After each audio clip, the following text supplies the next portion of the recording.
오늘은 믿음의 조상 아브라함 5번째 시간으로 아브라함과 롯이 헤어지다 이런 제목으로 말씀 전하도록 하겠습니다. 우리 지난 주일에 가나안 땅에 기근이 들었을 때 아브라함이 인간적인 선택으로 가나안 땅을 떠나 애굽으로 가는 모습을 살펴보았습니다. 말씀을 쫓아 가나안까지 왔건만 가나안에는 원주민들이 있어서 아브라함을 환대해 주지 않고 실제로 그 땅을 약속받아 왔지만 한 평도 그 가나안 땅을 소유할 수가 없었습니다. 그래서 계속해서 장막터를 옮기는 신세가 되었습니다. 그럼에도 아브라함은 자신의 삶의 패턴을 말씀을 따라갔고 하나님 앞에 제단을 쌓음으로 신앙의 균형을 잡으려고 노력을 했습니다. 그런데요, 그 땅의 기근이 딱 찾아오자 아브라함에게 서운한 마음이 들었습니다. 그래서 결국 그는 잘못된 선택, 즉 애굽으로 내려가는 선택을 하고 맙니다. 애굽에 이르러서는 자신의 안위가 걱정이 되었습니다. 그 문화로 인해서 혹여라도 아내의 살해로 인하여 자신의 생명에 위험을 당할까봐 자신의 안위를 생각하여 아내를 누이 동생이라고 속이는 거짓말을 하고 맙니다. 사랑하는 여러분, 거짓말은요, 잘못된 선택은 또 다른 위험을 만들어냅니다. 결국에 바로가 살해를 궁으로 불러들여 첩으로 삼습니다.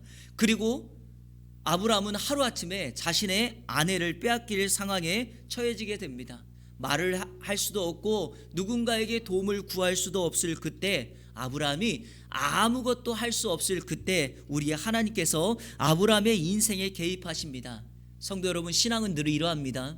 내가 가진 힘으로, 내 지식으로, 내 능력으로 무엇인가를 할 수 있다라고 생각하는 그때 우리 하나님은 침묵하십니다. 그러나 내가 아무것도 할 수 없다, 나는 능력이 없다라고 생각하는 그때 우리 하나님께서 역사하셔서 우리로 하여금 그 수렁에서 건져내 주신다는 것입니다.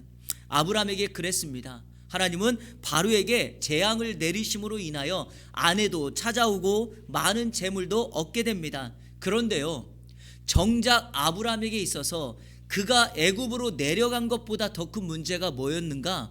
애굽으로 내려가면서 하나님 앞에 예배도, 하나님 앞에 기도함으로 묻지도 않았다는 것이 가장 큰 문제입니다. 사랑하는 성도 여러분, 우리 인생에 찾아오는 크고 작은 문제 속에 우리가 때때로 하나님께 묻지도 않고 예배하지도 않고 스스로 결정한다면 우리는요, 아브라함과 같은 큰 위기에 처할 수 있을 것입니다. 그러므로 우리가 위기를 만났을 때 그때도 하나님 앞에 묻고 힘들고 지쳐서 모든 것에 힘이 없을 그때에도 하나님께 예배함으로 나아간다면 하나님은 저와 여러분의 삶을 살피시고 반드시 선한 목자의 음성으로 우리를 인도해 주실 줄로 믿습니다.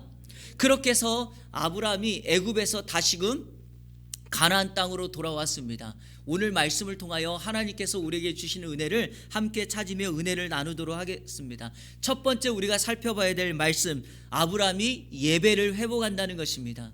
성도 여러분, 잃었던 신앙, 낙심되고 절망에 가득한 그 사람이 새로운 소망을 갖는 유일한 방법은 하나밖에 없습니다. 신앙 회복에 있습니다. 그리고 그 신앙 회복은 반드시 예배로부터 시작합니다. 아브라함이 기근 때문에 애굽으로 내려갔다가 다시 가나안으로 왔는데 이 가나안으로 돌아왔던 그 자리가 어디냐? 바로 아브라함이 떠났던 그 자리입니다. 성도 여러분, 하나님 없는 인생을 살면은요, 그 인생은 항상 멈춤입니다. 다시 말해서 제자리인 것입니다.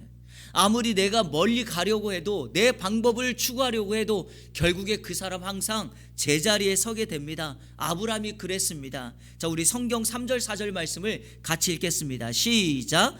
그가 네게부에서부터 길을 떠나 베델에 이르며 베델과 아이 사이 곧 전에 장막 쳤던 곳에 이르니 그가 처음으로 제단을 쌓은 곳이라. 그가 거기서 여호와의 이름을 불렀더라. 여러분, 하란을 떠나 가나안에 왔을 때 그가 정착한 그곳에 다시금 아브라함이 돌아와서 처음 하나님을 예배했던 그곳에서 다시금 여호와의 이름을 불렀더라. 무엇입니까? 하나님을 예배했다는 것입니다. 아브라함은 애굽 사건을 통하여 인간적인 선택을 하고 하나님을 더욱 신뢰하는 법을, 교훈을 배웠습니다. 그리고 그 신뢰의 시작을 예배의 회복으로 시작하고 있습니다. 어떤 선택 속에서도 내가 이제는 하나님께 묻고 또 하나님을 의지하며 살겠다라고 결단의 표현이 바로 예배를 드렸다는 것입니다. 신앙생활에서 가장 중요한 것이 뭘까요? 예배하는 것입니다. 성도에게 예배는 심장과도 같습니다.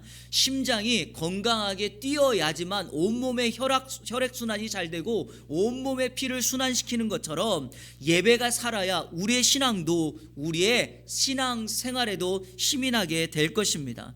바로 아브라함이 그 예배를 회복함으로 하나님과의 관계를 회복했다라는 것입니다. 바라기는 혹여라도 저와 여러분의 삶 가운데 어려움을 만나는 인생 속에서 이 예배를 포기하지 마시고 아브라함처럼 다시금 예배를 회복함으로 신앙의 건강함을 갖는 저와 여러분들 다 되시기를 주님의 이름으로 축복합니다. 두 번째, 아브라함의 목자와 롯의 목자가 다툰다는 것입니다. 이것은요, 아브라함의 인생의 한 획을 깃는 전환기를 맞이하는 매우 중요한 사건입니다. 성도 여러분, 예배를 통하여 신앙을 회복했습니다. 그러면 적어도 다시금 나에게 은혜가 있고 평안이 찾아와야 되지 않겠는가? 그런데 아브라함에게는 또 다른 문제가 발생한다는 거죠. 그 문제가 뭐였는가? 자, 우리 7절 말씀 같이 읽겠습니다. 시작. 그러므로 아브라함의 가축의 목자와 롯의 가축의 목자가 서로 다투고 또 가나안 사람과 브리스 사람도 그 땅에 거주하였는지라. 아브라함의 목자와 롯의 목자가 심히 다투었다라는 것이죠. 이거는요, 외부의 문제가 아니라 내부의 문제입니다. 다시 말해서 외적으로 기근이나 외적으로 어려움을 당한 것이 아니라 가족 간의 문제였죠. 실은요, 가족 간의 문제가 더 커요. 외적인 문제는 그 사람 안 보면 됩니다. 내가 그 장소 안 가면 됩니다. 그러나 내적인 문제는 어떠한가요? 매일 출근하면 그 사람이 보이는데요. 매일 같이 살아야 되는데요. 매일 대화를 나누어야 되는데요. 그러니까 이 내적인 문제가 더 어려운 거죠. 자, 그러면 왜 아브라함의 목자와 롯의 목자는 이렇게 다투는 걸까요? 오늘 성경 5절 6절 말씀 한번 보십시오. 제가 읽겠습니다. 아브라함의 일행 롯도 양과 소와 장막이 있으므로 그 땅이 그들이 동거하기에 넉넉하지 못하였으니 이는 그들의 소유가 많아서 동거할 수 없었음이니라. 여러분, 2절 말씀에 보면 아브라함이 애굽에서 돌아왔을 때 가축과 은과 금이 풍부하였다. 그는 큰 부자가 되었다고 말합니다. 그런데요, 이에 못지않게 롯도요, 많은 가축과 재산이 있었습니다. 두 사람에게 삼촌과 조카가 소유가 너무 많아지자 함께 동거할 수가 없었습니다. 이거 참 아이러니하지 않나요? 인생은 늘 그렇습니다. 재물이 많지 않을 때, 소유가 적을 때는요, 이런 문제 나타나지 않습니다. 그런데요, 재물이 많아지니까 이런 다툼이 발생합니다. 소유의 많음으로 나타나는 문제는요, 지금도 성경시대에도 똑같은 것 같습니다. 평화롭던 마을에요, 갑자기 그 땅에 기찻길이 지나간다, 도로가 깔린다, 그러면 어떻게 됩니까? 그 땅이 땅값이 확 올라가고 정부에서 보상을 시행합니다. 그런데요, 그렇게 평화롭던 그 마을에 이웃과 친척들이 조금 더 땅의 보상을 더 받겠다고, 그 지역이 내 땅이었다고 고소하고 고발을 남발하면서 그 마을의 평화는 깨지고 사람들 간에 등을 지고 반목하는 마을로 변해버리는 일이 우리 주변에 얼마나 많이 일어납니까? 혹여라도 우리 성도님들 가정에 이런 일이 있을지 모르겠습니다. 집안의 재산 상속 문제로 인하여 우리 한국 사회에 겪는 갈등은 더 큰 문제가 되고 있습니다. 가난할 때 형제들 다투지 않았습니다. 서로 양보하고 더 양보하려고 내 형에게, 내 동생에게 밥 한 그릇 더 먹이려고 노력했는데 아버지의 죽음 이후에 재산이 조금 더 불어나니까 이 재산 조금 더 상속받겠다고 다툼이 일어나는 경우 우리 주변에서 종종 찾아볼 수 있습니다. 성도 여러분, 부나 재산이나 물질은 죄가 아닙니다. 문제는 이 부, 재산, 돈을 사랑하는 것이 문제가 된다는 거죠. 우리 한번 확인하고 넘어가도록 하겠습니다. 디모데전서 6장 9절과 10절 같이 한번 읽겠습니다. 시작. 부하려 하는 자들은 시험과 올무와 여러 가지 어리석고 해로운 욕심에 떨어지나니 곧 사람으로 파멸과 멸망에 빠지게 하는 것이라. 돈을 사랑함이 일만하게 뿌리가 되나니 이것을 탐내는 자들은 미혹을 받아 믿음에서 떠나 많은 근심으로써 자기를 찔렀도다. 아멘. 저는 우리 사랑하는 예안의 성도님들, 부자 되기를 원하고 잘 살기를 원합니다.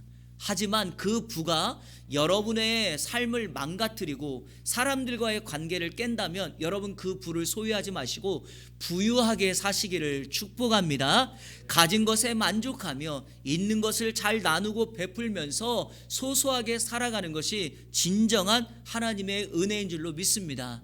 많은 것을 가지면 더 많이 행복할 것 같지만 결코 그렇지 않습니다. 전에 한번 말씀드렸던 것처럼 적으나 많으나 그것에 만족하지 못하는 순간 항상 부족하고 항상 원망하고 항상 누군가를 섬기는 일이 사라지게 돼요. 하지만 작더라도 적더라도 그것에 만족하면서 그걸 가지고 아이들 양육하고 그걸 가지고 다른 사람 섬기고 그걸 가지고 선교사님 돕고 그걸 가지고 더 많은 영혼들의 나눔을 실천한다면 우리 하나님의 하늘 상급이 더 많아서 우리에게 주시는 하늘의 은혜가 더 풍성하게 될 줄로 믿습니다. 아브람과 롯도요, 소유가 적을 때는 문제가 없었는데 소유가 많아지자 문제가 발생하기 시작하였습니다. 자, 아브람의 관점에서 성도님들께 말씀드립니다. 롯의 이 재물의 풍성함은 결과적으로 따져보면 다 어디서 왔죠? 아브람 삼촌으로부터 온 겁니다. 그러니까 적어도 이런 문제가 발생하면은요, 롯은 아브람 즉 삼촌의 은혜를 생각해야 되는데 그 은혜는 다 잊어버리고 재물이 많아지니까 삼촌과 대등한 관계가 됩니다. 삼촌을 견주려 하고 삼촌에게 전혀 양보가 없다는 거죠. 자, 오늘 성경에 보면 그 이유가 나타납니다. 왜 목자들이 이렇게 다투는가? 왜냐하면 양들이 많아지고 소들이 많아지기 시작하니까 이 가축들을 잘 돌보기 위해서 두 가지가 필요했다는 거죠. 하나는 목초지, 하나는 물이었습니다. 그런데 그들이 살고 있는 땅에서 목초지 풀을 먹이고 물을 먹이면 좋은데 이 가나안이라고 하는 땅이 매우 척박한 땅이고, 그러니까 그 중에서 조금이라도 풀이 있고 오아시스를 만나면 먼저 그 땅을 확보하려고 하는 다툼이 발생하게 되는데, 양보하면서 살면 좋겠지만 그 땅이 너무 비좁다는 거예요. 그런데 이거보다 더 큰 문제가 하나가 있어요. 뭐냐? 우리 아까 성경에서 읽었지만 그 땅에는 누가 있어요? 가나안 사람과 브리스 사람들이 먼저 거주하고 있었다는 거예요. 그래도 땅이 좁은데, 그나마 좁은데 먼저 살고 있던 이 원주민들, 다시 말해서 가나안 사람들과 브리스 사람들이 자신들의 기득권을 가지고 먼저 많은 땅을 차지하고 있으니까 여러분, 아주 좁은 땅을 가지고 아브람과 롯의 목자가 다툼을 해야 됐다라는 것입니다. 사랑하는 성도 여러분, 어떻게 하면 될까요? 어떻게 하면 이 문제를 해결하면 좋을까요? 바로 그때 오늘 말씀에서 강조하는 부분, 우리 성도님들이 꼭 기억해야 되는데, 아브람이 이 문제를 해결한다는 겁니다. 자, 우리 성경 8절 9절 같이 읽겠습니다. 시작.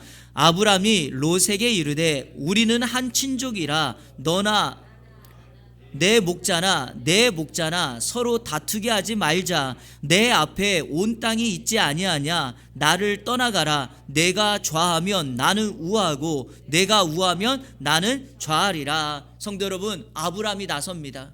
사실 전후 맥락을 보면 롯이 먼저 말을 꺼내야지 옳지 않습니까? 삼촌에게 와서 삼촌, 우리 목자들이 삼촌의 은혜를 모르고 이렇게 다툼을 시작한 거 죄송합니다 라고 말해야 되는데 아브람이 먼저 움직입니다. 왜 그럴까요? 이거는 이유가 있습니다. 성도 여러분, 아브람이 삼촌이어서 나이가 많아서 그런 게 아닙니다. 이 세상은요, 믿음의 사람, 기도의 사람, 신앙의 성숙한 사람이 문제를 해결하게 되어 있습니다.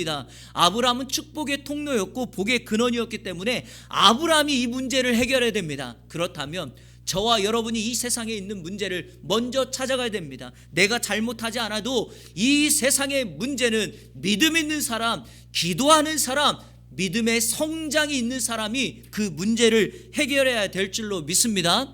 그리고 아브람은요, 이것을 단순히 목자들의 문제를 보지 않고 자신과 조카 롯의 문제로 보았기 때문에 이 문제를 해결할 수 있다. 자, 아브람이 제시한 해결 방법 두 가지가 있습니다. 성경은 이렇게 말합니다. 첫 번째, 우리는 한 뭐다? 가족이다, 혈육이다, 이 말이에요. 저는요, 이 말에서 딱 듣는 순간이 있었어요. 너나 나나 우리 한 가족이다, 이 말이 뭘까요? 이 삼촌은요, 아직도 롯에 대한 사랑이 남아있는 것 같습니다. 혼내지 않습니다. 단지 너나 나나 고향 떠나와 외롭게 사는 한 가족 아니냐라는 말을 함으로 우리가 다툴 이유가 없다라고 말합니다. 자, 두 번째 대안이 뭡니까? 좋은 땅을 찾아 나를 떠나거라, 이렇게 이야기를 합니다. 아브라함은요, 잘잘못을 따지지 않습니다. 자, 중요한 말씀 드립니다. 아브라함이 갈대아 우르 떠났고 하란 떠나서 가나안까지 왔죠. 그런데 그 땅에 땅도 없었고 사람들이 환대하지 않았고 기근까지 맞았으니 여러분, 뭐가 제가 들었다 그랬죠? 어떤 마음? 서운한 마음이 들었다고 했죠. 그런데요, 정말 아브라함을 더 서운하게 했던 건 이 조카 롯이에요. 아버지가 없어서 여기까지 데리고 왔던 이 조카 롯이 재물이 조금 많아지니까 삼촌의 등에다 칼을 꼽는 거예요. 삼촌, 나도 내 재산 불려야 되겠고 나도 내 가축 먹여야 되니 나는 양보를 못하겠습니다. 여러분, 이것보다 더 큰 서운함이 어디 있습니까? 하지만 아브라함은 그 롯의 잘잘못 말하지 않습니다. 대신에 대안을 제시합니다. 이 대안이 뭐냐? 자, 봐라, 롯아, 앞으로 저 넓은 땅, 많은 땅이 있지 않냐? 그러니까 우리 그 땅으로 가자. 그런데 여러분, 롯이 이 제안을 수용합니다. 왜 수용할 거야? 왜냐하면 아브라함이 선택권을 양보했기 때문입니다. 이게 중요한 것이에요. 여러분, 인생 원리로 따져보면 아브라함, 나이가 많은 연장자, 삼촌, 은혜를 준 사람 아브라함이 먼저 선택해야 되지 않습니까? 하지만 아브라함은 이 선택권을 조카 롯에게 먼저 줍니다. 이렇게요, 내가 먼저 좌하면 나는 우하겠고 내가 우하면 나는 좌할 테니 우리 떠나가자. 이게 바로 아브라함의 위대함입니다. 어디서 배웠을까요? 애굽에서 실패했을 때 아브라함은 하나님의 은혜, 하나님의 인도하심, 하나님의 일하심을 경험한 것입니다. 그러니까 우리가 만나는 실패, 우리가 만나는 고난, 그거 여러분 결코 고난도 실패로 끝나는 거 아닙니다. 하나님을 더 알아가고 더 많은 은혜를 경험하고 하나님을 가까이 나아가게 하는 길인 줄로 믿습니다. 현존하는 세계 지금 최고의 강해 설교가라고 불리우는 미국의 찰스 스윈돌이라고 하는 목사님이 있어요. 이분이 이 아브라함의 이와 같은 선택을 이렇게 말합니다. 우리 한번 읽어볼까요? 같이 읽겠습니다. 시작. 아브라함이 선택권을 양보하는 것은 스스로 자신의 미래를 관리하겠다는 생각을 포기한 것이다. 아멘. 저는 이거 아멘이라고 믿습니다. 성도 여러분, 내 인생의 미래 내가 주관하면 여러분 양보할 수 있겠습니까?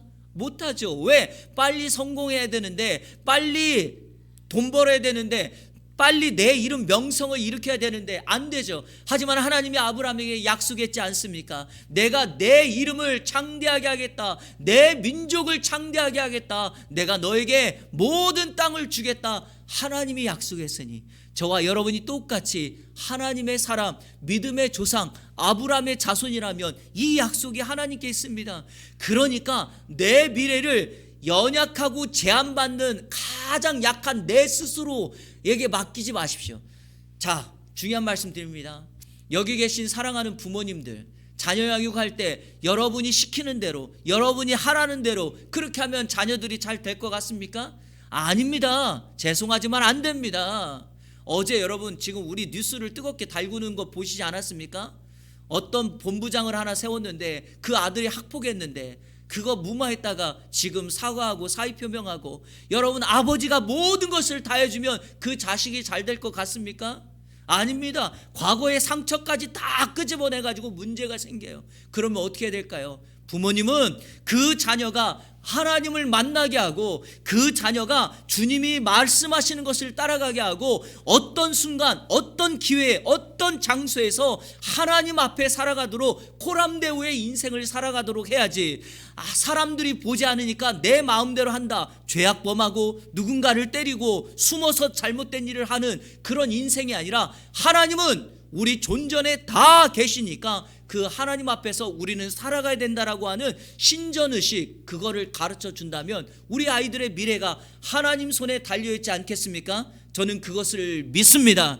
그러므로 여러분, 우리가 아브라함과 같은 선택을 하시기를 축복하고, 올 한 해 살아가는 동안에 이 아브라함같이 여러분의 미래를, 장래를 하나님 앞에 맡기고 우리 자녀들까지도 하나님 앞에 맡기는 주의 은혜의 역사가 있기를 주님의 이름으로 축복합니다.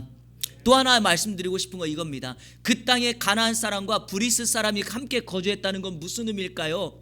그들이 아브람과 롯의 다툼을 어떻게 해결하는지 지켜보고 있다는 것입니다. 오늘 이 세상에 가나안 사람, 브리스 사람은 예수 믿지 않는 세상 사람들입니다. 이들은 교회를, 성도들을 지켜보고 있습니다. 교회가 문제가 생겼을 때, 성도들이 관계가 깨졌을 때 저 사람은 어떻게 해결하는가, 그걸 다 지켜보고 있습니다. 이런 말 들으면 안 돼요. 교회가, 성도가 세상보다 못하다, 예수 믿지 않는 사람보다 못하다라고 하면 여러분 그 사람 실패한 것입니다. 하지만 역시 성도는 달라, 역시 교회는 달라라는 말을 들으면서 교회는 세상을 따라가는 것이 아니라 세상과 다르게 사는, 세상을 변화시키는 그런 인생을 살아가야 될 줄로 믿습니다. 어떻게 가능할까요? 아브람처럼 하면 돼요. 양보하고 희생하고 미래를 주님께 맡기면서 주님이 우리의 길을 인도하도록 그 미래를 주님께 맡길 때 우리는 기꺼이 양보할 수 있게 될 줄로 믿습니다. 한번 저를 따라해 보세요. 교회는 우리가 지키는 것이 아니라 하나님께서 책임지신다.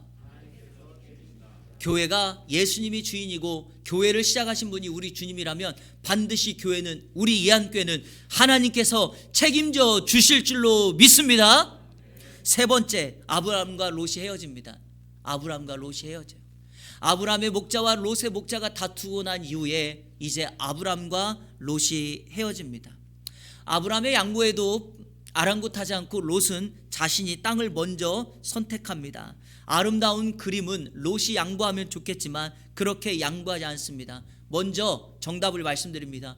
롯이 삼촌 아브람에게 양보하지 않았던 이유는 그는 세상의 관점으로, 세상의 가치관으로, 욕망의, 욕심의 눈으로 그 세상을 바라보았기 때문이죠.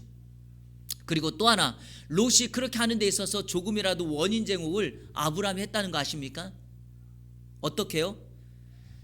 가나안 땅에 기근이 일어나니까 살겠다고 어디로 갔죠? 애굽으로 갔습니다. 그런데 애굽으로 가는 거는 좋은데, 아니 이 삼촌이 갑자기 자신의 생명의 위기감을 느끼더니 숙모를 누구로? 동생이라고 속이는, 거짓말을 하는 모습을 보고 큰일 난 거예요. 아, 내가 이 삼촌 따라가다가는 내 인생 쫑나겠다, 내 인생도 희망 없다, 나도 나의 갈 길, 내 살 길 찾아 가야 되겠구나 라는 생각을 한 겁니다. 그러니까 지금까지 기르고 양육해줬던 삼촌에 대한 존경, 이거는 없습니다. 그리고 삼촌의 리더십은 바닥났습니다. 오직 하나, 내가 세상과 타협하더라도, 내가 남들을 짓밟고서라도 내 스스로의 목숨을 지켜야 된다. 그래야 나는 이 세상에서 살아남을 수 있다라고 말하지 않습니까? 그래서 사람들은요, 이 세상 살아가는 걸 모두 다 이렇게 표현합니다. 전쟁이라고 표현해요. 전쟁이라고. 산업 전쟁이에요. 교회도 그래요. 교회도 역교회하고 전쟁이에요. 살과의 전쟁, 입시 전쟁, 그렇죠? 다 전쟁으로 표현합니다. 그런데 여러분, 우리가 해야 될 전쟁은요, 영적 전쟁 외에 할 필요가 없다라는 것입니다. 한 아빠가 6살 난 아들을 데리고 인생의 첫 번째 낚시를 떠났습니다. 그들이 간 장소는 자연과 생태계 보호하는 아주 청정지역인 그런 강가였습니다. 오랜 시간 동안 낚시를 하다가 드디어 아들의 낚싯대에 입질이 왔습니다. 아이가 흥분하면서 환호성을 지르며 아빠에게 자랑하기 시작합니다. 내 인생의 첫 번째 낚시라고, 너무 좋다고. 그런데 그 아들이 잡은 고기를 잡자 아버지가 고기의 크기를 재더니 아이에게 이렇게 말합니다. 이 물고기는 보내줘야 된다라고 말합니다. 이곳은 생태계 보존지역이기 때문에 20cm 이하의 고기는 풀어줘서 20cm까지 자라고 난 이후에 우리가 낚시를 할 수 있다라고 말합니다. 아이는 아빠에게 애원하며 달라붙습니다. 보는 사람이 없다고, 고작 1cm 부족하다고, 그 고기를 놓아줄 수 없다고, 내 인생의 첫 번째 고기를 이렇게 허무하게 보내줄 수 없다라고 소리칩니다. 하지만 아빠는 아이에게 명확하고 정확하고 단호하게 말합니다. 그럴 수 없다. 우리는 이것을 지켜야 된다. 시간이 흘러서 이 아이가 아버지의 나이가 되었을 때 사람들에게 칭송받는 판사가 되었습니다. 사람들이 이 판사에게 이렇게 묻습니다. 당신은 어떻게 이렇게 훌륭한 판사가 될 수 있었습니까? 그러자 이 판사는 이렇게 말합니다. 어릴 적 낚시를 할 때 아버지가 자신에게 보여주었던 그리고 지켰던 그 기준, 나는 그때는 이해할 수 없었지만 아버지가 말했던 기준대로 살아가기 시작했고 나는 그걸 지켰을 뿐이라고 말합니다. 여러분, 어디서 배운 걸까요? 아버지에게 배운 거 아닙니까? 믿음 있는 신앙에서 배운 것 아닙니까? 목사가, 직분자가, 우리 부모가 그렇게 자녀들을 양육하고 성도들을 세워간다면, 우리 크리스찬들이 우리가 속한 공동체에서 그렇게 세워져 간다면, 적어도 이곳에서 리더라고 불리우는 그런 그룹에 있는 리더십을 가진 우리가 있다면, 우리의 리더십을 받고 있는 그 팔로워들, 따르는 사람들이 우리의 신앙을 보지 않겠습니까? 그러므로 가치관을 어디에다 두냐? 너무나 중요한 것입니다. 자, 오늘 성경 말씀 10절 11절 보실까요? 제가 읽겠습니다. 이에 롯이 눈을 들어 요단 지역을 바라본즉 소알까지 온 땅에 물이 넉넉하니 여호와께서 소돔과 고모라를 멸하시기 전이었으므로 여호와의 동산 같고 애굽 땅과 같았더라. 그러므로 롯이 요단 온 지역을 택하고 동으로 옮기니 그들이 서로 떠난지라. 보세요. 롯의 신앙이 보이지 않습니까? 가치관이 보여요. 그는 눈을 들어서 요단 동편을 보니까 물이 넉넉해요. 그 땅을 선택한 겁니다. 롯이 보기에 그 땅이 에덴 동산, 애굽과 같았다는 거죠. 여러분, 애굽과 같았다는 것은 그가 삼촌과 함께 애굽에 갔을 때 나일강으로부터 흐르는 그 풍성함과 화려함, 풍성함을 보고, 아하, 나도 저런 가치관, 저런 문화 속에서 저런 걸 누리며 살아야 되겠다라고 본 것 아니겠습니까? 롯의 이런 가치관은 세상적으로 말하면 성공의 가치관이라고 볼 수 있습니다. 그런데 성경은요, 의미심장한 문구를 우리에게 줍니다. 이렇게 말합니다. 10절에 여호와의 동산 같고 애굽 땅과 같았는데 그 전에 뭐라고 말하죠? 이렇게 말합니다. 여호와께서 소돔과 고모라를 뭐다? 멸하시기 전이었다라고 말합니다. 사랑하는 성도 여러분, 아무리 그 땅이 에덴 동산처럼 보이고 아무리 그 땅이 화려해도요, 그 땅은 여호와의 심판을 기다리고 있는 땅입니다. 성경이 이것을 기록했다는 이유는 롯도 그 사실을 알고 있다는 표현입니다. 그러나 롯이 왜 그 땅을 선택합니까? 지금 당장 물이 필요하니까, 지금 당장 풀이 필요하니까, 지금 당장 내 문제를 해결할 수 있는 최상의 장소가 바로 그곳입니다. 자, 또 하나가 있어요. 이게 우리가 종종 실수하는 건데요, 나만 잘하면 나는 그 속에서 살아도 나는 내 신앙 지킬 수 있다라고 생각하니까 그렇습니다. 나만 잘하면 된다라고 생각해요. 그러나 결코 그런 일은 없습니다. 무엇을 보느냐보다 더 중요한 것은 어떤 눈으로 세상을 보느냐가 중요하거든요. 여러분이 믿음과 말씀과 신앙의 가치관으로 이 세상을 볼 때 우리는 롯과 같은 선택이 아니라 아브람과 같은 선택을 할 수 있습니다. 자, 12절 결론을 보십시오. 12절, 아브람은 가나안 땅에 거주하였고 롯은 그 지역의 도시들에 머무르며 그 장막을 옮겨 소돔까지 이르렀더라. 롯이 믿음의 눈이 아닌 욕망의 눈으로 땅을 바라보자 요단 동편으로 옮깁니다. 그런데 성경이 이렇게 돼 있죠. 롯은 그 지역의 도시들에 머무르며 그 장막을 옮겨서 어디까지 갔다? 소돔까지 갔다는 거예요. 여러분, 처음부터 소돔으로 간 것이 아니라 동편으로 갔다가 점점점 화려하고 찬란한 소돔까지 갔다라는 것이죠. 이것은요, 정말 고양이에게 생선을 맡기는 것과 같아요. 그런데 여기에는 반대로 아브람에게는 하나님이 주시는 은혜가 숨겨져 있습니다. 결국에 12절에 아브람은 어디에 머물렀죠? 가나안 땅에 머무릅니다. 약속의 땅에 머무릅니다. 하나님께서 애굽의 교훈으로 주셨던, 아브라함이 가지고 있었던 나는 결단코 이 가나안 땅을 떠나지 않겠다라고 하는 이 다짐과 이 결정이 하나님 앞에 응답되는 순간입니다. 그리고 또 하나, 롯과 아브라함이 헤어짐으로, 자, 하나님이 아브라함을 처음 불렀을 때 말씀 기억나시나요? 뭐였죠? 너는 고향과 친척과 아버지의 집을 떠나 내가 내게 보여줄 땅으로 가라. 네 가지였죠. 자, 아버지 고향 떠났죠. 아버지도 떠났죠. 지금 가나안 땅에 왔으니 됐죠. 마지막 하나 뭐가 남았죠? 친척 떠나는데, 이 롯과 헤어짐으로 인하여 하나님이 아브라함에게 명령했던 그 명령이 온전한 순종으로 바뀌어지고 있습니다. 어떻게 가능했는가? 애굽의 결과로 말미암아 아브라함의 믿음이 성장한 것입니다. 제가요, 소돔에 대한 것은 다음번에 그 죄악상은 좀 더 다루기로 하고요. 자, 오늘 이 말씀 속에서 롯의 삶의 문제를 한번 점검해 볼까요? 성도 여러분, 롯이 요단 동편을 바라보면서 소돔까지 가는 것이 정말 잘 사는 길이었을까요? 제가 질문합니다. 롯은 어떻게 하는 것이 잘 사는 길일까요?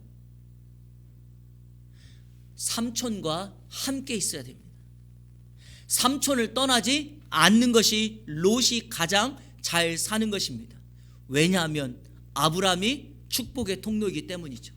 아브라함을 하나님이 복의 근원으로 불렀기 때문에 복의 근원을 떠나지 않는 것이 롯의 입장에서 아무리 세상의 화려함과 아무리 세상이 우리에게 주는 유혹이 크다 할지라도 아브라함 삼촌을 떠나지 않고 아브라함과 함께 있는 것이 롯이 잘 사는 방법입니다. 우리도 그렇지 않나요? 사랑하는 성도 여러분, 교회가 지루하십니까? 지금 시험이 드셨습니까? 기도가 안 되고 문제가 발생하고 어려움이 있습니까? 그럼에도 불구하고 여러분들이 잘 살 수 있는 방법은 교회를 떠나면 안 돼요. 예수님을 떠나면 안 됩니다. 예배의 자리, 기도의 자리, 그 자리에 머물러 있어야지 하나님의 은혜가 그곳에 머물러 있게 될 줄로 믿습니다. 여러분, 끈기를 가지고 그 자리에 머물러 하나님 앞에 기도하면 안나 선지자가 예수 그리스도가 이 땅에 오신 것을 보고 하나님의 영광을 본 것처럼 우리도 하나님의 영광을 보게 될 줄로 믿습니다. 제가 수예배 때 잠깐 언급했던 것, 지금 미국 켄터키주에 있는 에즈베리 신학교에서 일어났던 학생들의 자발적 기도 운동과 회개 운동이 지금 2주째를 넘어서 거의 20일 가까이 가고 있습니다. 이 현상에 대해서 이 영향력이 주변에 있는 학교들에게 지금 점점점 확산되고 있는데요. 이 현상을 어떻게 바라볼 것인가에 대하여 많은 사람들의 갑론을박이 있습니다. 그런데요, 이런 것을 우리가 따지기 전에 먼저 우리가 하나 알 것이 있어요. 하나님의 시선, 하나님의 은혜가 머무는 곳이 어딘가를 우리는 정확하게 알 수 있습니다. 바로 하나님 앞에 머물러 찬양하고 기도하고 예배하고 주의 은혜를 나누는 그 자리에 하나님의 은혜가 임하게 될 줄로 믿습니다. 이 에즈베리 신학교에서 있었던 이 운동이 지금 어떤 역사를 일으키고 있는가? 예수 믿지 않는 사람들에게 복음을 전하여 그들의 영혼을 전도하기 시작합니다. 성령의 불이 그곳에 임하기 시작합니다. 놀라운 사실이 있어요. 요즘 20대 젊은이들이 세상의 욕망에 빠져 살아가는 그들이 하나님 앞에 자신의 삶을 헌신하기 시작합니다. 내 평생을 과거에 우리가 하나님 앞에 서원하였던 것처럼 내가 하나님 앞에 내 인생을 드리겠다고 서원하는 일들이 벌어지고 있습니다. 이 세상 소돔처럼 고모라처럼 화려하고 에덴 동산 같고 풀도 많고 물도 넉넉하지만 하나님의 심판을 기다리고 있는 그러한 땅 속에서 하나님의 사람들이, 믿음의 사람들이 모여서 하나님의 역사를 일으키고 있으니 우리가 있어야 될 그곳이 어딘가를 우리는 정확하게 결정해야 됩니다. 역사를 한번 잠깐 말씀드리며 설교를 마무리하려고 합니다. 위대한 기독교 나라였던 네덜란드, 여러분, 이 네덜란드는 어떤 나라가 되었는가? 전 세계에서 동성애를 합법화하는 가장 1번으로 합법화된 나라가 되고 말았습니다. 영국과 스코틀랜드의 수많은 교회들이, 화려한 예배당들이 지금 도서관으로, 박물관으로, 술집으로, 창고로 바뀌어지고 있습니다. 중국을 비롯한 미얀마 등의 공산주의권에 있었던 나라에서 선교사들을 다 추방시켜 버렸습니다. 적어도 우리 선교사님들에게 호의적이었고 친절했던 동남아시아에 있는 나라들도 코로나 팬데믹 이후에 선교사님들을 다 철수시키고 본국으로 돌아가게 하는 상황이 벌어졌습니다. 미국은 어떻고 한국은 어떻습니까? 기독교 나라라고 말할 수 있겠습니까? 그럴 수 없습니다. 적어도 우리나라에 얼마 전에도 며칠 전에 뉴스 보니까 남성 2명이 우리는 사랑하는 사이니까 우리를 합법화 시켜줘라, 법적으로 인정해 주라라고 하는 법적인 소원을 냈던 것을 보게 됩니다. 이런 세상에 저와 여러분들이 오늘 이 창세기의 아브라함처럼 믿음의 조상이 되는 말씀을 살펴보고 있습니다. 전혀 동떨어진 말씀입니까? 세상을 모르는 말씀인가요? 그렇지 않습니다. 세상은 변해도 여전히 하나님은 동일하시며 하나님이 저와 여러분에게 주신 말씀은 동일합니다. 도전하며 오늘 설교를 마치려고 합니다. 교회 세속화를 물리쳐야 합니다. 기복주의적인 신앙을 버려야 합니다. 삶과 말이 다른, 삶과 신앙이 다른 이원론적인 신앙을 버려야 합니다. 대신에 아브라함처럼 하나님의 시선으로 세상을 바라볼 수 있는 눈, 그래서 먼저 양보하고 문제에 대한 책임을 지고 예수님처럼 희생하는 예수 그리스도의 사랑을 실천할 때, 그때 우리 교회는 건강하게 될 것입니다. 우리가 드리는 예배는 바른 예배가 될 것입니다. 그때 이 세상은 우리로 말미암아 여러분을 통하여 복을 받고, 그리고 무엇보다도 저와 여러분의 삶을 통하여 이 땅의 구원자로 오신 예수 그리스도 그분이 밝히 드러나게 될 줄로 믿습니다. 이번 한 주간 믿음의 조상 하나님의 시선을 가지고 살아가는 이 안의 모든 성도님들 되시기를 우리 주 예수 그리스도의 이름으로 축원합니다. 우리 시간에 다 같이 결단의 찬양 드리도록 하겠습니다. 아버지 당신의 마음 있는 곳에 함께 찬양합니다. 아버지 당신의 마음이 있는 곳에 나의 마음이 있기를 원해요. 아버지 당신의 눈물이 고인 곳에 나의 눈물이 고이길 원해요. 아버지 당신이 바라보는 영혼에게 나의 두 눈이 향하길 원해요.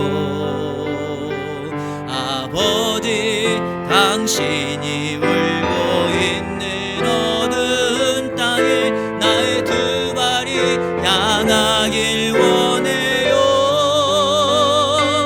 나의 마음이 아버지의 마음 알아. 내 모든 뜻 아버지의 뜻이 될 수 있기를 나의 온몸이 아버지의 마음 알아. 내 모든 삶 당신의 삶 되기를. 우리 처음부터 다시 합니다. 아버지 당신의 마음이 있는 곳에 나의 마음이 있기를 원해요. 아버지 당신의 눈물이 고인 곳에 나의 눈물이 고이길 원해요. 아버지 당신이 바라보는 영혼에게 나의 두 눈이 향하길 원해요. 아버지 당신이 울고 있는 어두운 땅에 나의 두 발이 향하길 원해요. 나의 마음이 아버지의 마음 알아. 내 모든 뜻 아버지의 뜻이 될 수 있기를 나의 온몸이 아버지의 마음 알아. 내 모든 삶 당신의 삶 되기를. 교회를 교회되게, 교회를 교회되게, 예배를 예배되게 우릴 사용하소서. 우릴 사용하소서. 진정한 부흥의 날 오늘 임하도록 우릴 사용하. 우리 한 번 더 고백합니다. 교회를 교회되게, 교회를 교회되게, 예배를 예배되게 우릴 사용하소서. 진정한 부흥의 날 오늘 임하도록 우릴 사용하소서.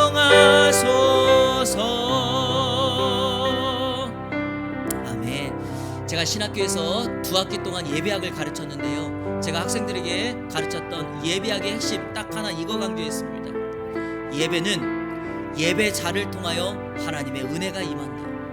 아무리 화려한 악기를 써도, 아무리 무언가 화려한 장소에 있고 또 시스템이 좋아도 하나님께 구별된 예배자 그 한 사람 때문에 그곳에 하나님의 은혜가 임합니다. 예수님께서 갈릴리로 가시다가 그 수간성이라고 하는 사마리아 땅을 지나가시는데 수가성 여인, 사마리아 여인 그 한 여인을 만나러 가십니다.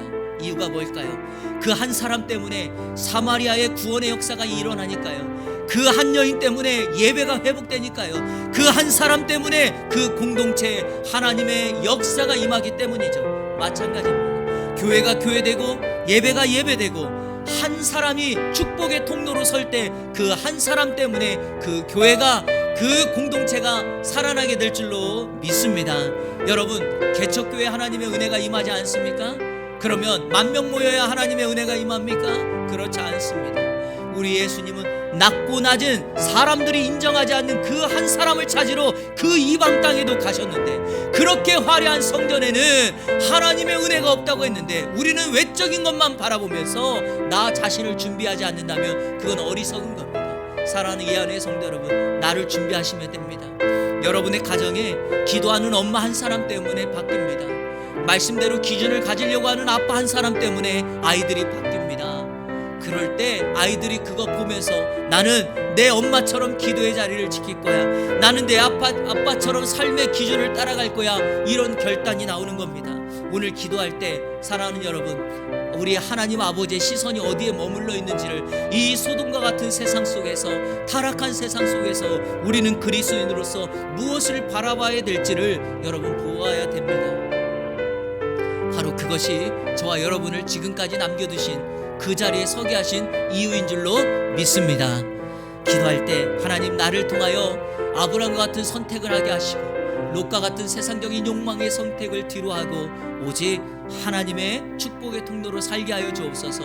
우리 한교회가 이 지역사회 축복의 통로가 되게 하시고, 특별히 여러분이 일하고 있는 일터와 지금 있는 그 공동체 축복의 통로로 살게 하여 주옵소서. 우리 시간에 다 같이 기도함으로 나가도록 하겠습니다. 기도합니다. 하나님 감사합니다. 우리를 축복의 통로로, 우리 한교회를 은혜의 진원지로, 우리 사랑하는 성도들을 그렇게 축복의 통로로 세워주셨습니다. 때로는 지치고 넘어지고 좌절할 때도 있었지만 여전히 하나님은 우리와 함께 계시며 아브라함의 삶에 개입하셨던 것처럼 우리의 삶에도 개입하여 주시고, 내가 너를 사랑한다고 약속해 주시며 그 공동체를 하나님의 시선으로 바라보고 그곳을 변화시키라고 우리를 불러주셨사오니, 하나님 이번 한 주간도 그렇게 살아갈 수 있도록 인도하여 주옵소서.